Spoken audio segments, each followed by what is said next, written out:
jugamos a reprimir, pero nos fijaron tiempo. Así que, cantado, muy bienvenido y lo escuchamos. Distinguido colega y amigos, estimados convencionales, representamos a la Unión de Exprisioneros Políticos de Chile. Somos una ONG que nos hemos dedicado desde de nuestra fundación a la defensa de los derechos de las víctimas de prisión política y tortura. El movimiento de presos políticos tiene un tardío surgimiento dentro de nuestro país, dentro del periodo post-dictadura. Como ustedes saben, los prisioneros sobrevivientes de tortura, sobrevivientes de la prisión, fueron ignorados durante los primeros 15 años de los gobiernos post-dictadura. Recién se logra organizar a los prisioneros políticos con ocasión de la detención en Londres del tirano Pinochet.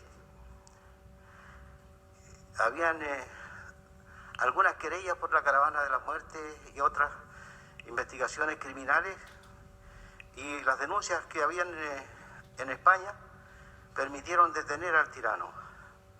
Pero los prisioneros políticos, cuando se enteran de esto, se organizan para presentar más antecedentes de lo que fue la dictadura. Y ahí aparece el tema de la tortura.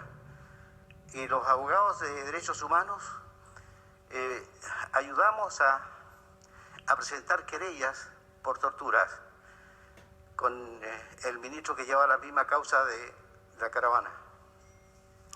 Desgraciadamente esas querellas se acumularon solamente a las otras y no le dieron prácticamente tramitación.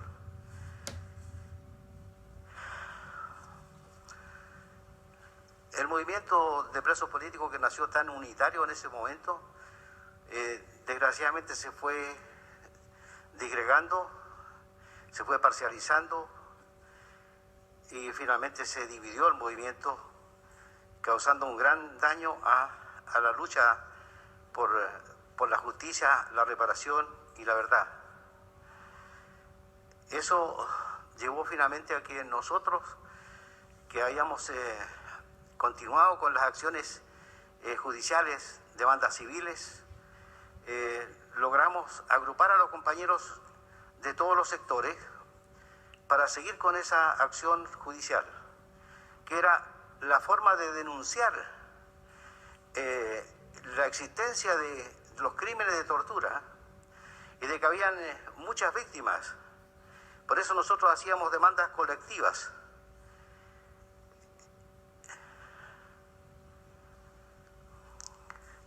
Hacíamos demandas colectivas y nos encontrábamos con el inconveniente de que el Consejo de Defensa del Estado, al presentar nuestras demandas, interponía el recurso, la excepción dilatoria, de ineptitud del libelo, o sea que era improcedente que nosotros presentáramos un prisionero de Chacabuco junto con uno de Isla Dawson o de la Isla Quiriquina o de la cárcel de Osorno, porque eran diferentes lugares o habían sido detenidos en diferentes épocas o cualquier tipo de argucia como para impedir que los presos, que cabe destacar la situación económica muy precaria que tenían, no tenían ninguna otra forma de poder acceder a la justicia que hacerlo de forma colectiva en la manera económica que lo estábamos haciendo los abogados que trabajábamos en esto. Y así las causas nuestras, las primeras, incluso el Estado ni siquiera las contestó, simplemente se archivaron. como la primera causa que se inició en Valparaíso por un colega que está fallecido ahora y que hizo una excelente demanda, que era una denuncia de lo que fue el terrorismo de Estado, de cómo operaba este sistema para levantar un nuevo sistema político de represión a la población por el miedo. Entonces, ese extraordinario documento permitió de que siguiéramos haciendo nosotros demandas en ese mismo estilo, pero multitudinaria. Llegué a presentar una demanda de casi 1000 personas y logramos también superar el obstáculo ese de la excepción dilatoria. Cambiamos la jurisprudencia y hemos llegado hasta la Corte Suprema con nuestras causas. Y la gran mayoría de ellas se llaman con la excepción de prescripción que interponía el fisco y que era acogida invariablemente por la tercera sala de la Corte de Apelaciones, en que estaban atrincherados los ministros que eran negativos a la situación de reparación. Estaba un expresidente del Consejo de Defensa del Estado como presidente de la sala, por ejemplo. Es decir, era muy difícil lograr tener hasta 1 o 2 votos, a veces se conseguían votos de disidentes. Hasta que finalmente logramos, en el año 2015, llegar con una sentencia positiva de prisioneros de la isla Dawson. Esa sentencia fue, aprobada unánimemente por la Sala Penal de la Corte Suprema, porque tuvo que pasar eso, tuvo que dictarse un auto acordado para que las causas civiles que tenían relación con hechos de derechos humanos se tramitaran en la segunda sala. Y ahí cambió entonces totalmente la historia para las causas nuestras. Y así nosotros teníamos mucha esperanza en el gobierno de la presidenta Bachelet. Tenía un programa excelente en que se hablaba de que tendríamos nosotros una ley de reparación general, que no tengamos nosotros que estar recorriendo a la justicia, que haya una reparación que sea justa y adecuada como manda la ley internacional. Pero eso fracasó, nos fuimos a huelga de hambre y finalmente la huelga de hambre se rompió, seguimos nosotros infructuosamente en huelga y paramos y hicimos un análisis. ¿Qué es lo que debemos hacer ahora? Si ya la clase política nos ha defraudado en todos estos años. Es decir, nosotros decíamos en ese momento, son 25 años en que nos han mentido y no hemos podido hacer nada. Y así entonces resolvimos atacar donde pudiera ser más efectivo. Y acordamos pedir a nuestros compañeros, incluso los que ya habían hecho demanda y la habían perdido, que hiciéramos ahora querellas criminales para movilizar los jueces especiales que habían en el país, los que tramitaban especialmente las causas de desaparecidos y ejecutados. También empezar a presentar querellas por las torturas. Yo mismo había presentado en el año 2003 una querella en Osorno por los torturados que estuvieron junto conmigo en un retén donde se asesinó a mucha gente en Osorno, la comisaría de Rahue, que el comisario está en Punta Peuco ahora, responsable de 45 asesinatos, y también de 15 casos de tortura que fueron ahí incluidos como dentro de los delitos cometidos.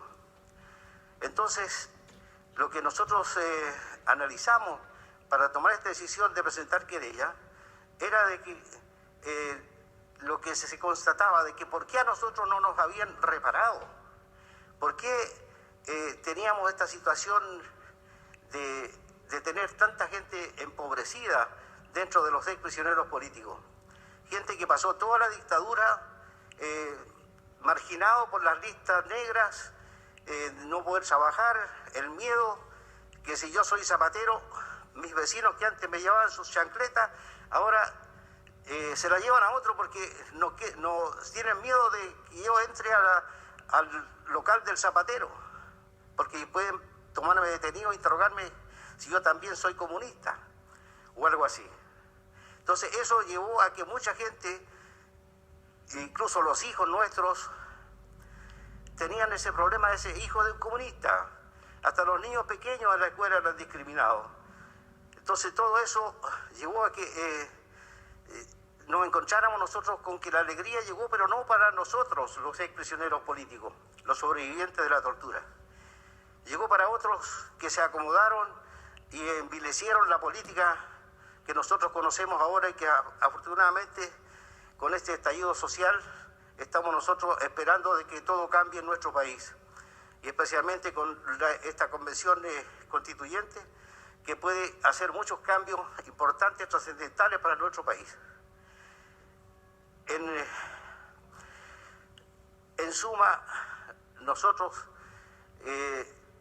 decidimos presentar estas querellas porque había un pacto que había que romper, y la única manera de romper era presentando las querellas. Y esas querellas ya llegan a más de 500 casos que hemos presentado en estos últimos 4 años. Y seguimos en eso. No es el interés económico fundamentalmente, sino que se haga justicia antes que se mueran todos estos asesinos y torturadores. De que alcancen por lo menos a pasar la angustia de verse ante un tribunal, ante un ministro de una corte, y que tengan ellos el temor de que tal vez pudieran quedar detenidos. Y eso es el objetivo que hemos tenido últimamente como unión de exprisioneros políticos. Pero también nos preocupa la situación desesperada de muchos presos políticos que han muerto esperando alguna recompensa. Por eso es que hemos presentado a esta honorable convención constituyente una propuesta de algunos artículos transitorios de la Constitución que pongan remedio a esta situación de olvido y de postergación, de tal manera que en la propia Constitución, y no tengamos que esperar a que un nuevo Parlamento en una ley diga que a estas personas que sufrieron tanto y fueron tan victimizados tengan una compensación como manda el derecho internacional. La Convención Internacional contra la Tortura tiene un artículo especial relativo a la reparación. Dice, los Estados partes velarán porque su legislación garantice a toda víctima de tortura la reparación y el derecho a una indemnización justa y adecuada, incluidos los medios para su rehabilitación lo más completa posible. Incluso agrega de que en caso de muerte, los familiares o personas a cargo de él tendrán derecho a esa indemnización. En fin, la ley internacional es sumamente clara en esto. En alguna manera, la ley 19.123 que se dictó para los familiares contempló a los familiares como víctimas también y les dio pensiones, y les dio un sistema de salud que es muy precario. Pero al comienzo, cuando ellos eran solamente ellos los beneficiarios, tal vez tendría algún valor. En fin, pero la reparación ha sido siempre muy mezquina, y especialmente con los sobrevivientes de la tortura. ¿Por qué? Porque eran la memoria viva, como decían los compañeros que acaban de irse, y que podían entonces enseñarle a los demás, incluso influir en sus partidos políticos, de buscar y renacer de cuál fue el espíritu que llevó a esta revolución democrática que él significó en los últimos gobiernos, tanto de Frei como el del presidente Allende, porque Frei también fue revolucionario, pavimentó toda la situación para tener la reforma agraria que finalmente culminó, en fin, la nacionalización del cobre o chilenización primero, todo eso fue más o menos el efecto de los últimos gobiernos democráticos, que viene todo a batirse con el convenio norteamericano que acostumbran ellos a intervenir los países y poner dictadores y mantenerlos muchos años, como pasó en Chile, y desgraciadamente tratando incluso de exterminar a todas las personas que teníamos algún criterio solidario, fraterno, el hombre nuevo que nos hablaba el presidente Allende. Todo eso ha muerto y tenemos una sociedad con gente mezquina, con gente egoísta, trepadores, y no hay esa solidaridad de preocuparse de los temas que nos interesan a todos, como ser recuperar las riquezas básicas para poder darle una mejor economía a todos los hogares, o sea, que no sean explotados por potencias extranjeras o empresas multinacionales, y que tengamos entonces, tal vez pensando en esta buena circunstancia de que hay un presidente de izquierda también en Perú que podría nacionalizar el cobre ellos y nosotros renacionalizar el nuestro y hacer un frente así como hicieron los árabes con el petróleo. Hay muchas cosas que se pueden hacer. Por eso nosotros planteamos en un documento que también hemos entregado de que Chile debe tener mantener su vocación pacifista y buscar la solidaridad y la amistad, especialmente con los países vecinos, de tal manera que podamos construir una sociedad mejor.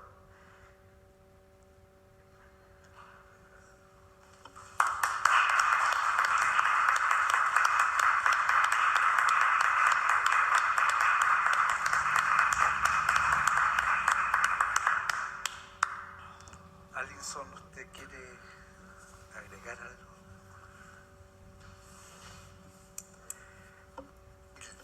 Seguramente el señor constituyente Mario Vargas, que es de Osorno, querrá decir 2 palabras.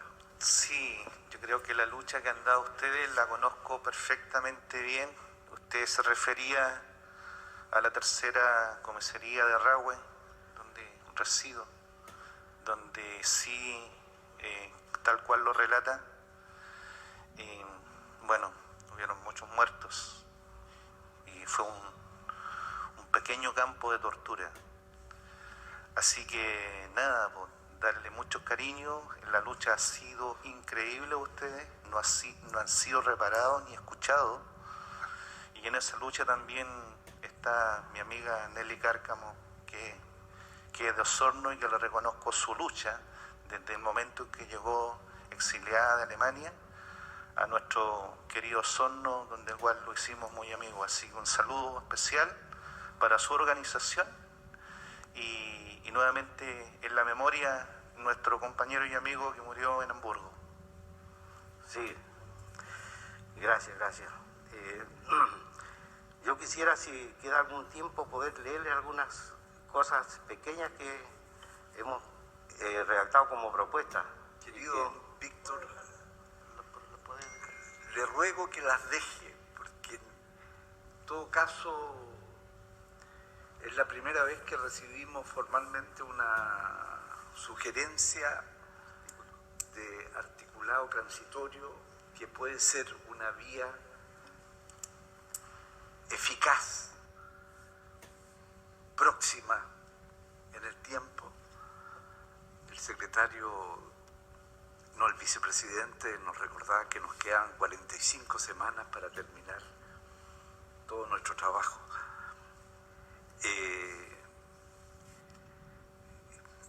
Pero usted está sugiriendo, le ruego que esté muy atento en el curso, en el proceso, porque esa idea puede hacer su surco, su curso. Es muy interesante porque efectivamente la edad avanza para todos. Bueno,